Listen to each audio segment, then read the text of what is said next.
Vamos esta mañana, hermanos, a estudiar una porción de la Escritura que es muy importante y necesaria para nosotros ahora que estamos viviendo días raros. De hecho, nos sentimos raros aquí en el templo, ¿verdad? Se siente extraño. Bueno, los hermanos nos sentimos raros porque nos sentimos como amarrados, como que no nos dan permiso de hablar. Somos pocos y he estado hablando con varios pastores de cómo les está yendo en sus reuniones y todos dicen lo mismo. Se siente extraño, se siente incómodo, se siente hasta frío, se siente extraño por estar así. Y bueno, entre esas circunstancias, el mensaje de Dios para su pueblo tiene que ser de acuerdo a lo que estamos viviendo. Dios algo tiene que decirnos, el Espíritu Santo nos tiene que decir algo a nosotros. Y el lugar perfecto, el lugar único que tenemos para ser dirigidos es la palabra de Dios. Y entonces, en el libro de Apocalipsis, el mismo Señor Jesucristo, el dueño del universo, el que tiene sus iglesias por todo el mundo, el que anda y se pasea entre ellas y que las tiene en su mano y que supervisa cada iglesia, cada persona que es del cuerpo del Señor. El Señor en el libro de Apocalipsis escribe mensaje para ellas. Y yo quisiera, hermano, que tú y yo en esta mañana pudiéramos saber qué dice Jesús a las iglesias. Ahora que estamos así en esa situación, que somos pocos, que no todos pueden venir, que algunos no quieren venir porque tienen temor de este asunto, ¿qué es lo que Jesucristo tiene que decirnos? ¿Qué es lo que Jesucristo quiere decirte a ti en esa situación? ¿Cuál es la manera que el Señor lo mira para que nosotros, cuando veamos lo que Jesucristo le dice a las iglesias, nosotros tengamos dirección y una parte de lo que Dios va a decir a sus hijos, a su pueblo, alguna parte de ella tiene que ser destinada directamente a tu corazón, a tu manera de ser. Así que quiero pedirte que abras tu Biblia, por favor, en el libro de Apocalipsis. Cuando oímos la palabra Apocalipsis nos da un poquito de temor porque siempre pensamos que es un libro bastante complicado. Pero el libro de Apocalipsis no tiene otro propósito más que de revelar a Jesucristo, al Señor Jesús. El libro de Apocalipsis no es para saber quién es la bestia, quién es el anticristo, cuándo se van a acabar las cosas. Aunque lo dice, en realidad el libro de Apocalipsis tiene el propósito de presentarnos a Jesucristo igual que todos los demás libros de la Biblia. Tienen el propósito de demostrarnos a Él, quién es Él, quién tiene el poder, quién tiene la autoridad. Y ese es Cristo Jesús. Y en el capítulo número 2, el Señor Jesucristo le habla a las iglesias que estaban en el lugar de Asia Menor, al norte de Israel. Y a cada una de esas iglesias el Señor le va presentando un mensaje, una palabra especial. Y aunque son 7 iglesias, el Señor es un solo mensajero, es decir, es el Señor. Y para cada iglesia Dios tiene un mensaje.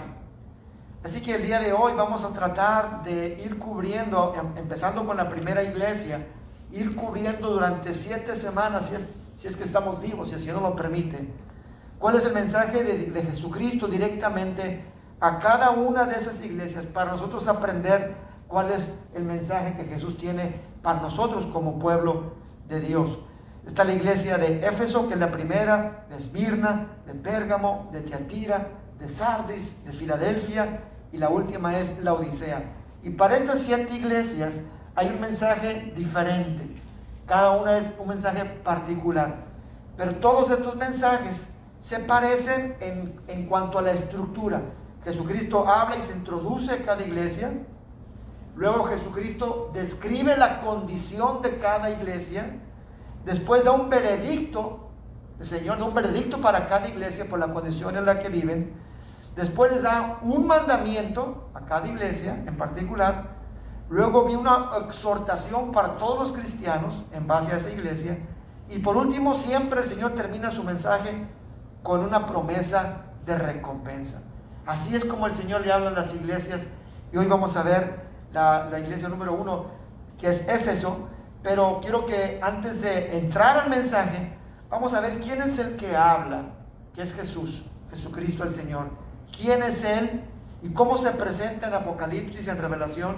En el capítulo 1, versículo número 12, de ahí vamos a leer, cuando el Señor se revela a Juan, el apóstol, y le permite ver en visión la majestad de Jesucristo, ya no como un siervo que viene o que vino para rescatar la vida, sino como alguien que ha vencido la muerte y que está sentado en poder y autoridad en su trono. Capítulo número 1 de Apocalipsis, versículo número 12. Es Juan el que habla y dice: me volteé para ver de quién era la voz de quien me hablaba. Y al volverme, vi 7 candelabros de oro. En medio de los candelabros estaba alguien semejante al Hijo del Hombre. ¿Quién es él, hermanos? Cristo Jesús. Vi a alguien semejante al Hijo del Hombre, vestido con una túnica que le llegaba hasta los pies y ceñido con una banda de oro a la altura del pecho. Su cabellera lucía blanca como la lana, como la nieve. Sus ojos resplandecían como llama de fuego. Sus pies parecían bronce rojo vivo en un horno. Y su voz era tan fuerte como el estruendo de una catarata o de muchas aguas, como dice la versión antigua. En su mano derecha tenía 7 estrellas, y de su boca salía una aguda espada de 2 filos. Su rostro era como el sol cuando brilla en todo su esplendor. Al verlo, caí a sus pies como muerto. Pero él, poniendo su mano derecha sobre mí, me dijo: no tengas miedo. Yo soy el primero y el último, el alfa y el omega, el que vive. Estuvo muerto, pero ahora vivo por los siglos de los siglos, y tengo las llaves de la muerte y las llaves del infierno. Escribe pues lo que has visto, le dice Jesucristo a Juan. Escribe pues lo que has visto, lo que sucede ahora y lo que sucederá después.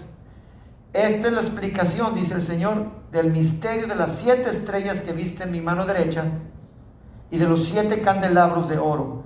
Las 7 estrellas son los ángeles de las 7 iglesias, y los 7 candelabros son las 7 iglesias. Cada iglesia tiene su propio ángel que está en las manos del Señor, y cada candelabro son las 7 iglesias. Usted sabe lo que es un candelabro, ¿verdad? No es como los que cuelgan en las paredes, sino es un candelabro como una lámpara de 7 brazos, como la que utilizan los judíos para alumbrar. Es un candelabro, y ese candelabro es el que el Señor tiene en sus manos, y tiene en su mano derecha a sus 7 ángeles. Vamos a orar. Padre, gracias por tu palabra. Humildemente queremos pedir la ayuda de tu Espíritu Santo, para por medio de él, Señor, tu palabra sea revelada a nosotros, y que cada uno de nosotros recibamos el mensaje correcto, apropiado, personal, para que tomemos rumbo y tomemos dirección hacia tu voluntad, para exaltar tu nombre, para corregir lo que haya que corregir y para seguir haciendo lo que es bueno. En el nombre de Jesucristo pedimos todo esto y te damos gracias. Amén. Amén. Toma su lugar, por favor.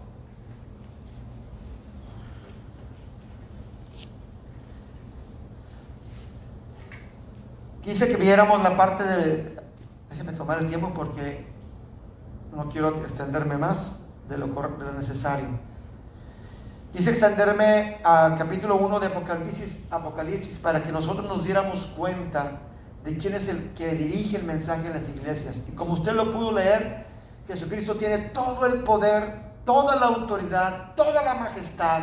Él tiene en su mano la vida de cada iglesia, de cada persona, de cada nación, en su mano. Él es el dueño y gobernador de todas las cosas. Uno pudiera hacer lo que uno quiere, pero al final de cuentas nuestra vida va a tener que ser regida por la autoridad de Dios. Cantamos hace un momento: toda lengua confesará y toda rodilla se doblará. Va a llegar un momento, hermanos, que hasta el más duro corazón va a tener que reconocer con su lengua que Jesús es el Señor. que no hay nadie afuera de él.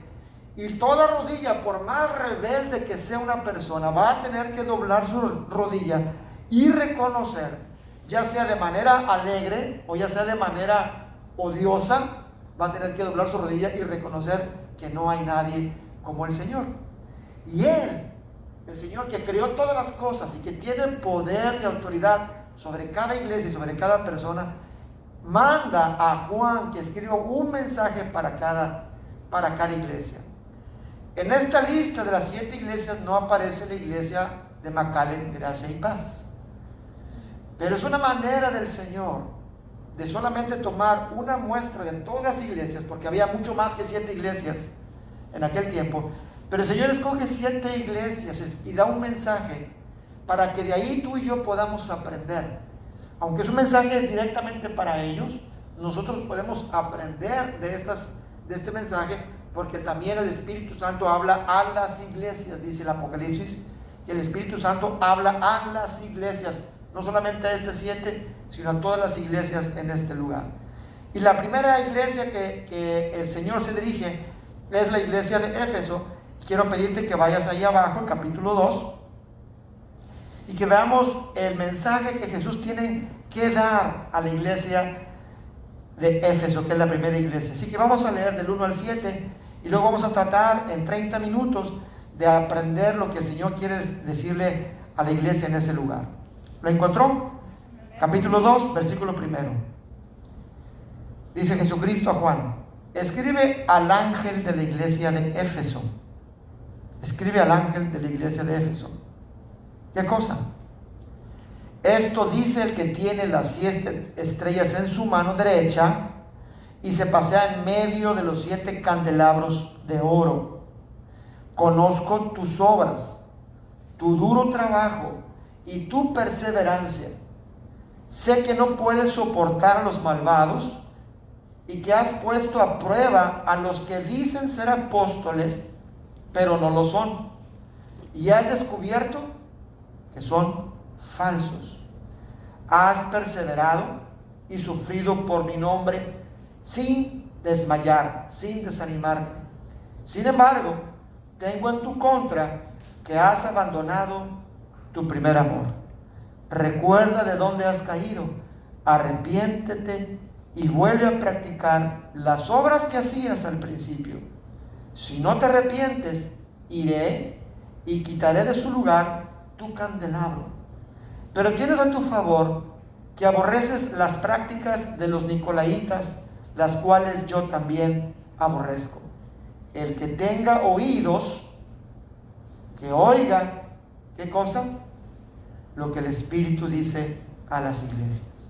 Al que salga vencedor, le daré derecho de comer del árbol de la vida que está en el paraíso de Dios. Amén, hermanos. Padre, bendice tu palabra y permítenos alimentarnos de ella, que cada uno de nosotros podamos tomar una buena porción de este pan espiritual, llevarla a nuestro interior, comerla y ser nutridos espiritualmente por tu palabra. Te lo pedimos en el nombre de Jesucristo. Amén, amén y amén. Escribe esto al ángel de la iglesia de Éfeso, el versículo número 1. Escribe al ángel de la iglesia de Éfeso. ¿Por qué al ángel? Parece, hermano, que cada iglesia tiene un ángel. Esta iglesia tiene un ángel, cada iglesia tiene un ángel, según lo dice la palabra. Pero cuando estamos tratando de entender a qué se refiere al ángel, la palabra ángel significa mensajero. Y entonces nosotros pudiéramos decir, hay muchos que creen que cuando Jesucristo le dice, escríbele al ángel de la iglesia en Éfeso, se refiere al pastor que dirige esa iglesia. Y se le llama ángel porque la palabra ángel significa mensajero. Porque hasta el día de hoy, hermanos, no hay ningún pastor que sea un ángel, créanme, somos simplemente humanos. Pero la palabra ángel significa un mensajero. Hay otros que creen que cuando Jesucristo dice, escríbele al ángel de la iglesia de Éfeso, significa que cada iglesia, piensen unos, que cada iglesia tiene un ángel en particular que mira por ellos y que cuida por ellos y que supervisa.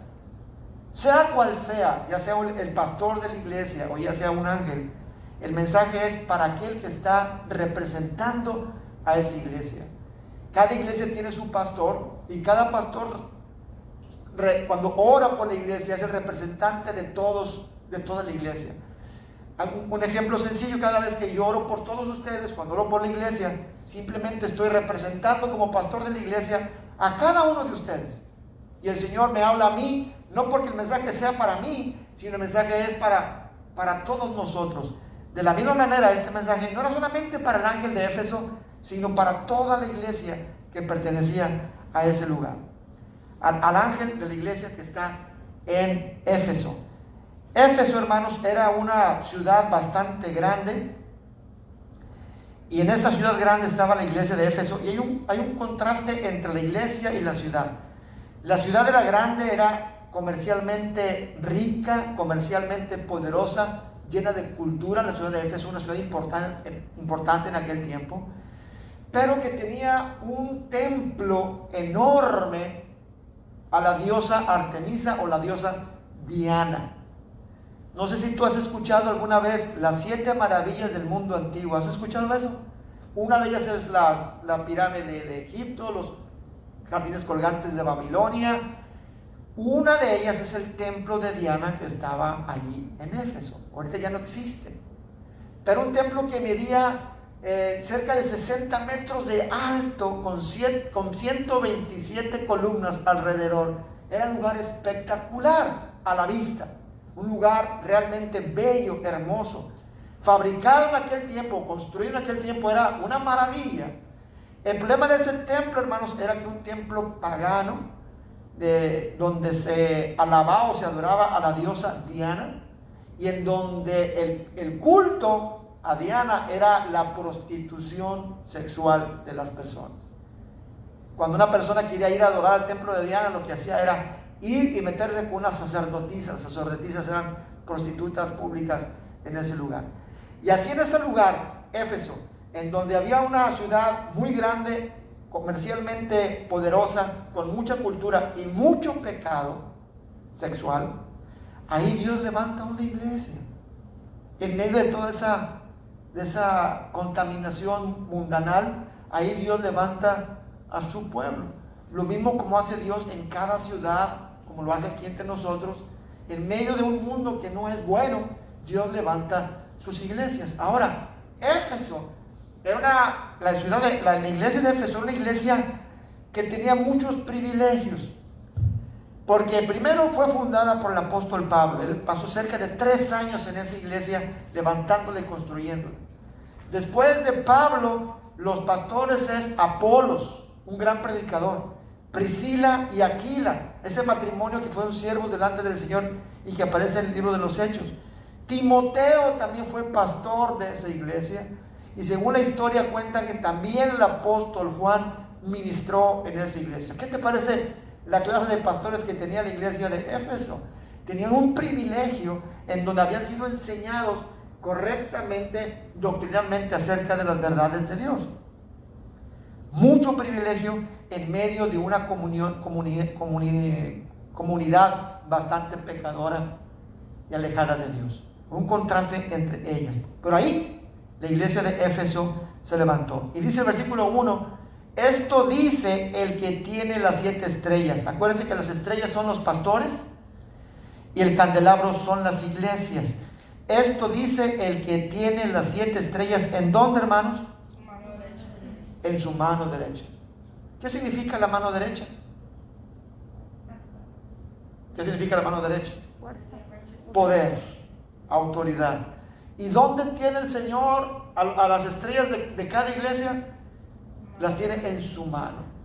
Esto me hace recordar, hermano, lo que Jesucristo dice que Él nos tiene tomados de su mano y nos tiene tomados de la mano de su Padre. Y nadie me la puede arrebatar a mí y nadie se la puede arrebatar a mi Padre. ¿En dónde están las iglesias colocadas, hermanos? En las manos del Señor. Él las tiene, son suyas, le pertenecen a Él. Si tú, amado hermano, si tú eres un hijo de Dios que has nacido de nuevo, te has arrepentido y has entregado tu vida al Señor y lo has declarado como tu Señor y tu Salvador, tu vida está ¿en dónde, hermano? En su mano. y nadie te puede arrebatar de su mano. Cuando tú estés en problemas o en necesidad, cuando tengas algún apuro en tu corazón y que andas buscando al pastor para orar y que andas buscando a Dios en oración, tienes que recordar que tu vida, como parte de la iglesia de Dios, tu vida está en las manos. Y dice que Él te tiene. Y la palabra tener significa le perteneces. Estás asegurado en su mano. No te va a dejar, no te va a soltar. ¿Se te ha hecho difícil estos días de... ¿Cuánto llevamos ya de cuarentena, hermanos? Ya no es cuarentena, ya es kilometrena, ¿verdad? ¿Cuántos tenemos ya? Como 3 meses, 2 y medio. ¿Ya se cansó usted de la cuarentena? Yo ya me cansé. Verónica, no está ahorita Verónica, me dice, hermano, vamos a hacer la semana de los niños, ¿cómo se llama? La escuela bíblica de los niños. No se puede hacer, pero ella quiere. Otros hermanos, ya tengo planes para la iglesia, pero estamos todos como detenidos. No importa cuál sea nuestra situación, Dios nos tiene en su mano derecha. Ahí le pertenecemos. Dice, esto dice el que tiene las 7 estrellas en su mano derecha. Dice, y se pasea en medio de los 7 candelabros de oro. Yo me imagino al Señor, si cada candelabro es una iglesia y están los 7 candelabros alrededor, dice que Él se pasea por en medio de ellas para supervisar, cuidar y proteger. Quizá nunca lo has pensado, yo no sé. Pero en este momento, Cristo Jesús, el Señor, que hemos leído, que tiene toda autoridad, se pasea en este lugar. No solamente en este lugar como el edificio, sino se pasea entre nosotros. Observa, nos supervisa, nos mira, nos escucha, sabe lo que está pasando, sabe lo que estamos viviendo, sabe nuestras circunstancias. ¿No te da confort eso, hermano, saber de que Jesús se pasea entre nosotros? No está ausente, no está en otra galaxia atendiendo otros asuntos, no está ocupado haciendo cosas que nosotros no sabemos. Dice que el que tiene las 7 estrellas se pasea entre los candelabros, se pasea entre nosotros, nos mira, nos observa, nos escucha, nos supervisa. Él tiene toda la autoridad. Y cuando digo iglesia, hermano, por favor no pienses aquí en la iglesia, el lugar cuando nos reunimos, aunque sí lo es. Recuerda que la iglesia somos cada uno de nosotros los que hemos rendido nuestra vida al Señor. Y el Señor se pasea cerca de ti. ¿Qué piensas cuando escuchas la palabra pasear? ¿Cuándo haces un paseo tú, hermano? Cuando quieres estar tranquilo, cómodo, a gusto. Cuando uno se pasea, no se pone una corbata y saco y... ¿Cómo se viste uno para pasear? Relajado, cómodamente, quieres estar en comunión. Y dice que el Señor se pasea entre las iglesias. Quiere decir que el Señor se deleita en su pueblo. Aún y cuando las iglesias no estén bien, lo vamos a ver más adelante, aún cuando las iglesias tengan algún problema, aún y cuando alguno de los hermanos esté en pecado, o está se ha alejado del Señor, o está en rebeldía, aún así el Señor nos tiene en su mano. Y aún el Señor se complace en nosotros. Nos ama, nos bendice y nos disciplina para corregir nuestra conducta. Eso a mí me hace pensar que ser un hijo de Dios tiene una bendición muy grande delante de Él. Dice, versículo 2. ¿Qué es lo que el Señor le dice a Éfeso? Número 2 dice, conozco tus obras, dice el Señor. Conozco tus obras, tu duro trabajo y tu perseverancia. ¿Lo sabe el Señor o no lo sabe, hermanos? ¿Lo sabe todo? Dios sabe todas las cosas. El Señor Jesucristo sabe todas las cosas de esta iglesia en particular, sus necesidades, sus carencias, pero también Dios sabe perfectamente la vida de cada uno de nosotros. Para Él no está escondido. Quizá cuando estamos reunidos y nos vemos, pues solamente vemos nuestros ojos, iba a decir nuestros rostros, pero no, vemos nuestros ojos y pudiéramos engañarnos unos a otros de que estamos muy bien delante de Dios, pero el Señor conoce tu corazón. conoce quién está en angustia, conoce quién está en dolor, conoce quién está rebelde, conoce quién está distraído, conoce quién está indiferente. Él lo sabe. No podemos engañarnos unos a otros, de ser muy fríos o ser muy apasionados, pero realmente el que conoce tu corazón es el Señor. Y dice: conozco tus obras, tu duro trabajo y tu perseverancia. Conozco tus obras y tu duro trabajo. ¿Quién de nosotros hemos trabajado duro para el Señor? ¿Qué significa trabajar duro? Que le metes tu esfuerzo, tu preocupación, tu tiempo, tu dinero, tu persona. Y en este tiempo parece que no hemos trabajado nada, ¿o sí? Nada, ¿o sí? Allá en tu casa, acuérdate que la iglesia somos nosotros, eres tú. Quizá en este tiempo no hemos trabajado duro, y el Señor lo sabe. Quizás sí tú has hecho tu obra donde quiera que estés, y oras, te alimentas, buscas palabra, oras por la iglesia, oras por el pastor, oras por los ancianos, oras por los que han estado enfermos, oras por los niños. Me preocupan los niños, porque en esta etapa de formación no han estado viniendo a la iglesia. Y venir a la iglesia y estar en comunión forma en ellos el amor por las cosas de Dios, y no han estado allí. Y quizá tú, como padre de familia, deberíamos todos orar por nuestros hijos y estar pendientes de su vida espiritual, aunque sean grandes, aunque sean mayores. Dice el Señor: conozco tus obras y tu duro trabajo. ¿Y qué más? Tu perseverancia. ¿Qué significa perseverancia? Que eres constante. No sé si alguna vez te has tratado de dormir con una gotera en la cocina, que la oyes. Hace mucho no me sucede, pero recuerdo de jovencito, si oí una gota en el baño, y la gota es perseverante y no se apaga. Recuerdo una vez, hermanos, ay, santo Dios, había un perrito chiquito fuera de la casa, de esos que no muerden, pero como ladran. Eran las 2 de la mañana y estaba ladrando,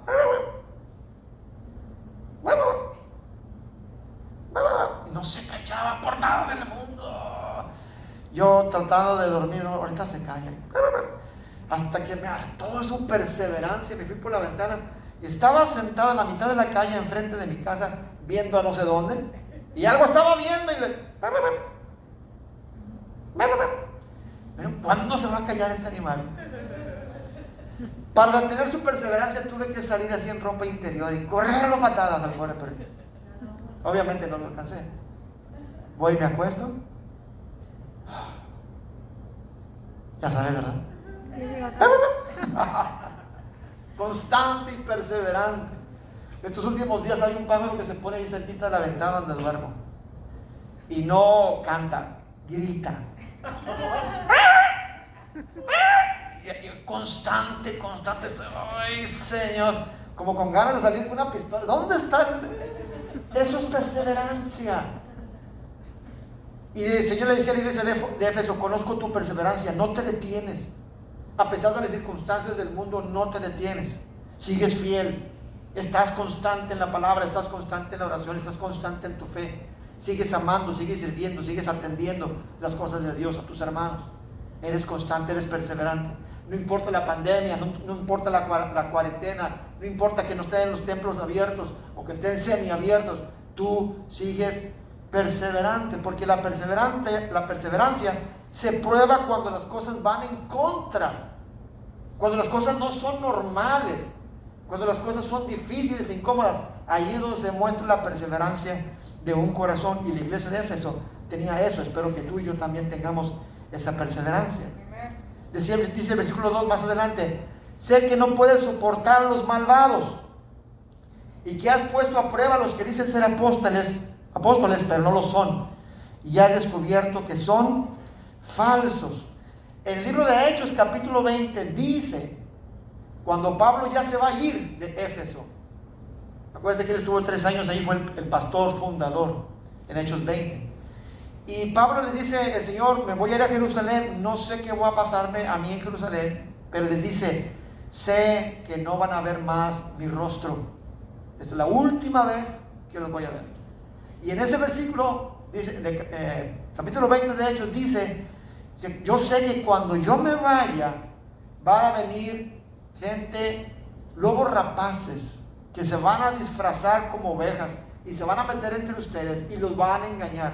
Y no solamente van a venir, dice el apóstol Pablo, sino de entre ustedes se van a levantar gente que va a enseñar doctrina equivocada y van a arrastrar a los discípulos. Esa advertencia es constante para todas las iglesias.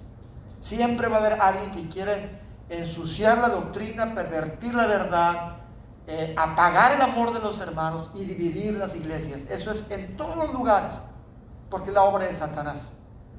Y Éfeso, por lo que está diciendo el Señor Jesucristo, le había hecho caso a la instrucción del apóstol Pablo al tratar de diferenciar y discernir quién estaba predicando mentira, quién estaba enseñando algo equivocado, y lo rechazaba. Dice Efesios: has puesto a prueba a los que dicen que son apóstoles, pero no lo son. Y en este tiempo hay muchos apóstoles, ¿verdad, hermano? Si eso era en ese tiempo, imagínate ahora en este tiempo, que predican un mensaje equivocado. Lo extraño, hermanos, es de que hasta el día de hoy, cualquier persona que no es de Dios puede agarrar, escúchenlo bien, puede agarrar un pasaje de la Biblia, uno que sea, y sacarlo fuera de contexto y predicar cualquier mentira, y que la gente lo va a creer. Hay un pasaje, por ejemplo, en 1 de Juan, donde dice, Juan escribe: hermano, yo espero que en todo seas prosperado, así como prospera tu alma. Y con ese solo pasaje se inventó todo un evangelio de prosperidad, de que todos los hijos de Dios tienen que ser multimillonarios.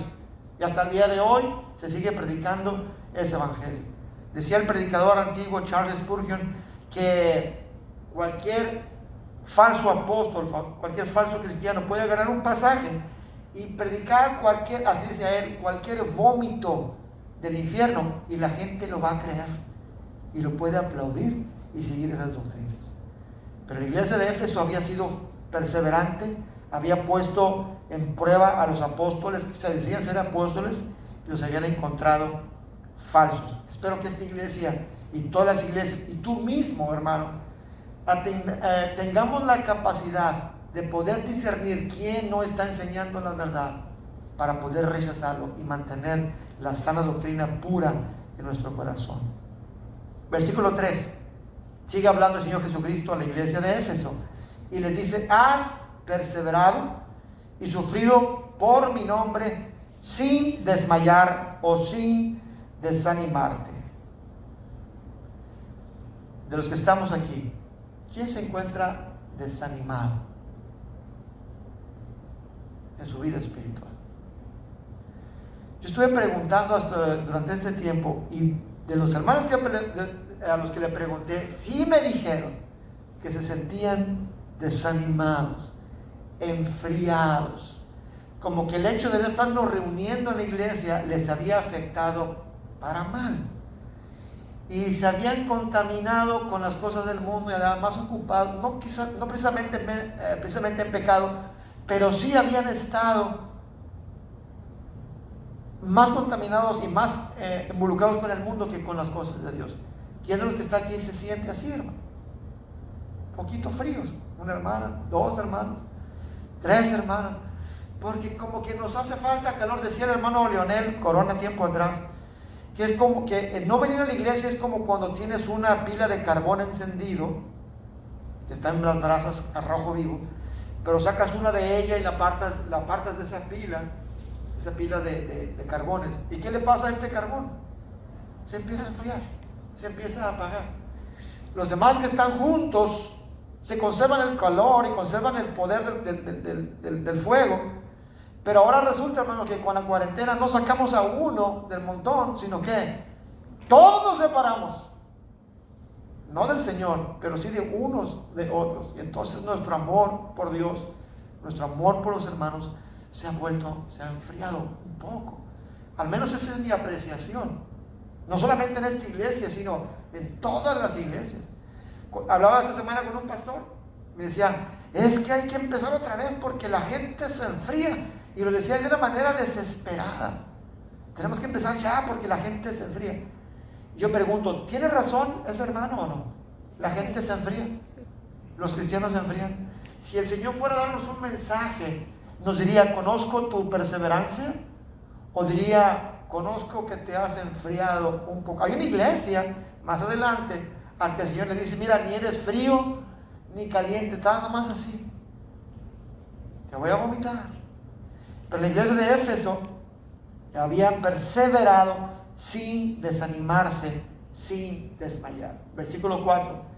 Sin embargo, a pesar de ser tan buena iglesia, que no has desmayado, que has perseverado, que has puesto a prueba a los falsos apóstoles, dice el versículo 4, sin embargo, tengo en tu contra que has abandonado tu primer amor.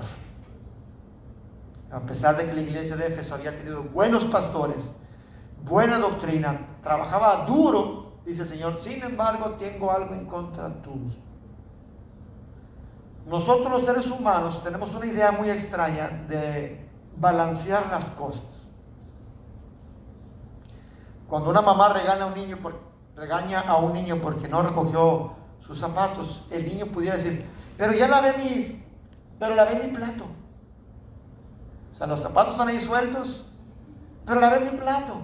Entonces uno intenta, como ese niño, intenta balancear. Bueno, sí, hice eso malo, pero ya hice esto, otro, pero sí fue a la iglesia hoy. Y uno piensa que por hacer cosas buenas, las cosas malas se perdonan. No es así. Aunque esta iglesia de Éfeso tenía muchas cosas buenas, el Señor no puede dejar por alto lo que estaba mal. Y dice, pero, qué bueno que estás haciendo lo bueno, pero tengo una cosa contra ti. Una cosa contra ti. Lo muy bueno que podamos portarnos en alguna cosa no hace que lo poquito malo que tengamos se perdone o se desvanezca. Es como cuando alguien se encaja una espina en la mano y te duele y se desinfecta y sale pus. ¿Qué tienes que hacer con esa espina? Nadie dice, está chiquita.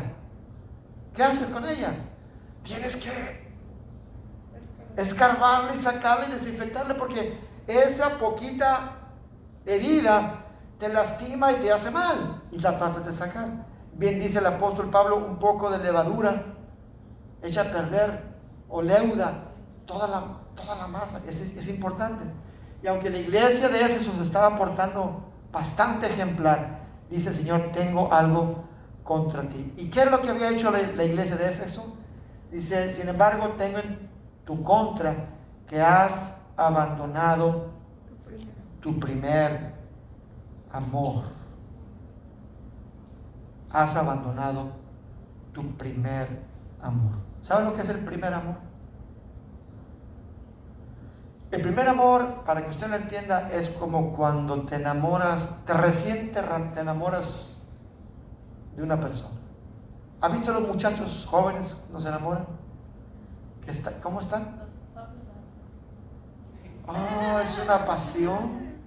Mira, ellos están enamorados atrás y aunque dicen que no se toquen, no dejan de soltar de mí. Eso es el primer amor.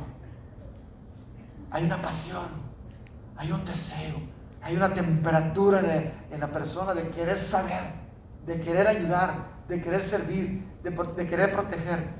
Es como cuando están hablando los novios, bueno, ahora son por texto, ¿verdad? Yo recuerdo cuando se hacía de broma que estaba uno hablando con la novia y no le querías colgar. You hang up first. No, tú first. No. Y ahí están 2 horas para colgar. Y no se quieren, y no le cuelgan, ¿y qué hacen? Vuelven a llamar. Ay, nomás quieres saber si ya le colgaste. Ese es el primer amor, una pasión por las cosas. Pero algo le pasa al primer amor. ¿Qué le pasa al primer amor?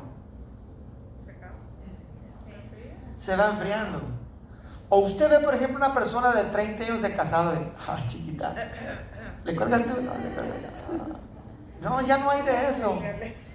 Ahora, no se espera de que unos ya gente grande se comporte como unos adolescentes, pero sin embargo el amor sí madura y se hace profundo, se expresa de otra manera. Y déjeme compartir esto un poquito doloroso.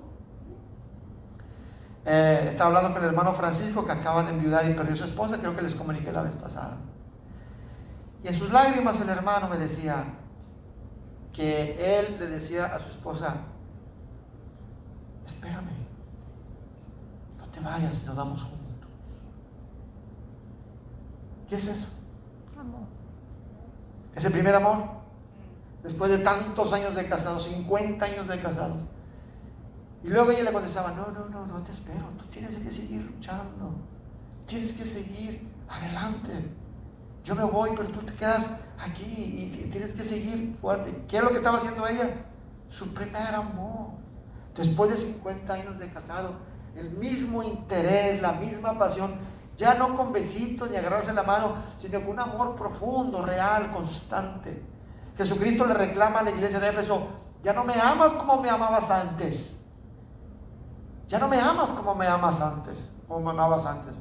Ya no tienes la misma pasión cuando oras, ni cuando me cantas, ni cuando lees la escritura, ni cuando sirves a tu hermano o a tu hermana. Porque el amor, hermano, acuérdense que no se puede amar a Dios si no amamos a los hermanos. El amor hacia Dios tiene que ir pegado siempre con el amor a los hermanos. Y cuando se nos enfría el amor por los hermanos, significa también que hemos dejado de amar a Dios. No es posible. La iglesia de Éfeso, aunque hacía muchas cosas buenas, le faltaba amor. Dice el apóstol Pablo que cuando no se tiene amor, no se tiene nada. Podrán sacrificarme, podrán quemarme vivo, podrán dar todo mi dinero, pero si yo no amo, vengo a ser como un pedazo de fierro que hace ruido nada más. 1 Corintios 13. El amor es importante. Y la iglesia de Éfeso había dejado de amar. Recuerdo, hermano, que alguna vez algunas personas en esta iglesia les gustaba venir a esta iglesia porque decían, siento que en esta iglesia sí se aman. Yo quiero preguntar, ¿ese mismo espíritu sucede todavía aquí o ya se apagó? Quizá no me deba contestar, nada más piénsalo. Pero había personas que llegaban aquí, ay hermano, aquí he encontrado una verdadera iglesia que se ama, que se quiere, que se sirve. ¿Es así o ya se enfrió ese amor? Tal vez deberíamos nosotros hacer lo que dice el Señor más adelante. ¿Qué hay que hacer? Arrepiéntete. Más bien dice, recuerda de dónde has caído. ¿Qué más?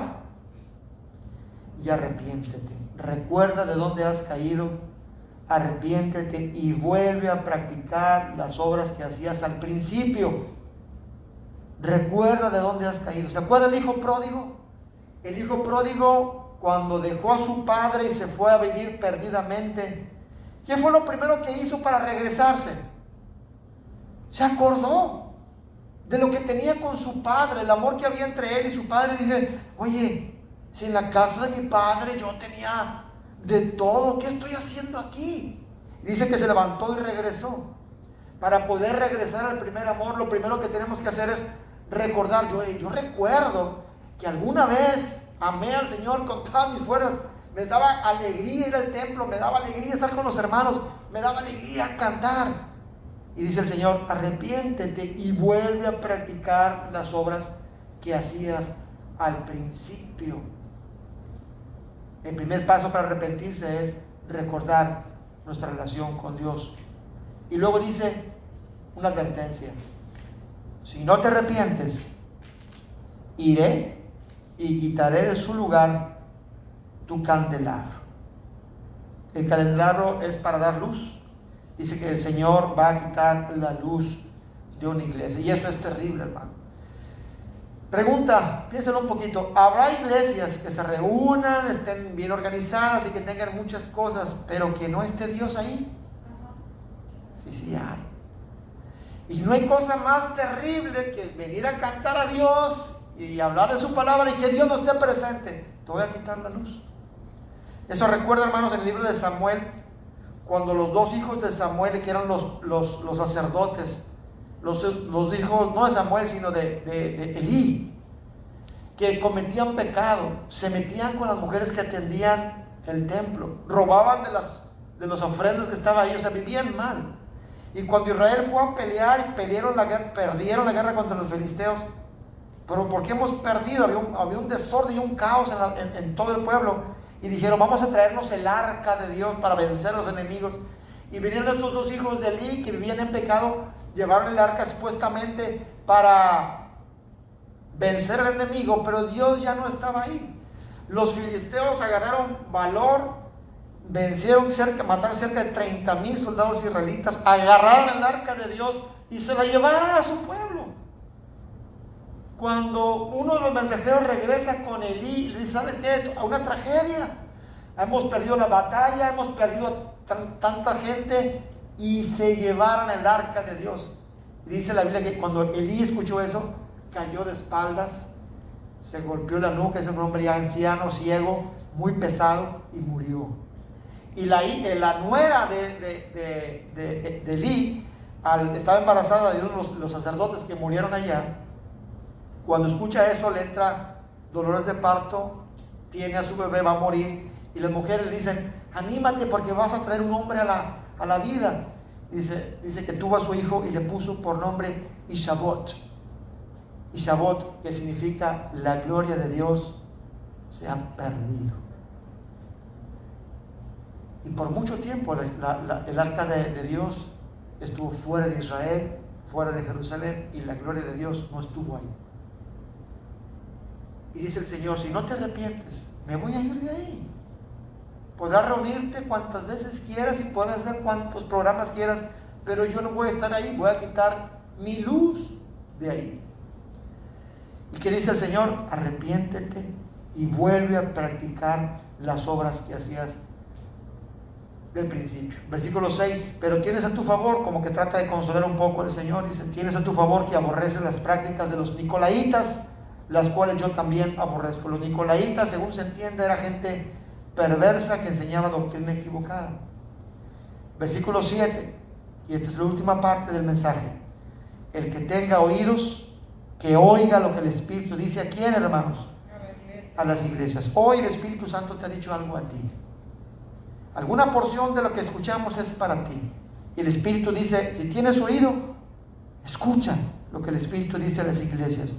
Y dice al final: al que salga vencedor, le daré derecho a comer del árbol de la vida que está en el paraíso de Dios. Si hay algo maravilloso es comer de ese árbol de vida y estar en el paraíso. ¿Sabe lo que es el paraíso, hermanos? ¿Sabe lo que es el paraíso? La palabra paraíso significa el lugar donde vive Dios. Ese es el paraíso, el lugar donde vive Dios. Y al que venciere, dice que vamos a estar ahí con Él para comer del árbol de la vida, para no morir y estar siempre en la presencia del Señor. Ese es el mensaje a la iglesia de Éfeso. Este es el mensaje que hoy escuchamos. Cosas buenas que tenía, pero no todas son buenas. Había perdido su primer amor. Quizá algo de este mensaje sea directamente para tu corazón. Por eso dice el Señor: el que tiene oídos, oiga lo que el Espíritu te dice a ti, a las iglesias. ¿Quieres ponerte de pie, por favor? Inclina tu cabeza para dar gracias por la palabra de hoy. Padre Celestial, en el nombre de Jesucristo oramos. Pedimos de ti, Señor, tu ayuda y tu protección a nuestro espíritu, a nuestra mente. Sabemos de que tú conoces nuestro pensamiento, nuestro caminar. Y quizá haya entre nosotros falta de amor, quizá nos hemos desanimado o nos hemos desmayado. Quizá no hemos sido perseverantes delante de ti en medio de esta circunstancia que estamos viviendo. Quizá no somos los únicos. Quizá son muchas iglesias que están en el mismo estado. Y el mensaje es claro: recuerda de dónde has caído. Recuerda la relación espiritual que tenías conmigo, el amor que tenías por los hermanos. Y haz de nuevo lo que hacías al principio. No queremos, Padre, que quites la luz de esta iglesia. No queremos que quites la luz de nuestro corazón. No, Señor. Queremos comer del árbol de la vida. Y queremos estar contigo en el paraíso, el lugar donde tú estás. Porque ahí, Señor, es nuestra vida perfecta. Esta vida terrenal solamente es temporal. Pero queremos vivirla con la luz de tu presencia en nuestro corazón. Te ruego, Señor, como pastor de esta iglesia, que a cada uno de mis hermanos que está en este lugar o que está escuchando este mensaje, tú nos permitas a todos tener el privilegio de comer del pan de la vida. Y si habrá que arrepentirnos, Señor, arrepintámonos todos para hacer las obras que demuestren que hay un amor genuino por ti, por los hermanos, por tu palabra, por tu pueblo. Gracias, Señor, por estar entre nosotros. Gracias por tener la autoridad absoluta sobre nuestras vidas. Condúcenos y llévanos hacia ti, de acuerdo a tu voluntad y de acuerdo a tu poder. En el nombre de Jesucristo Jesús. Amén. Amén.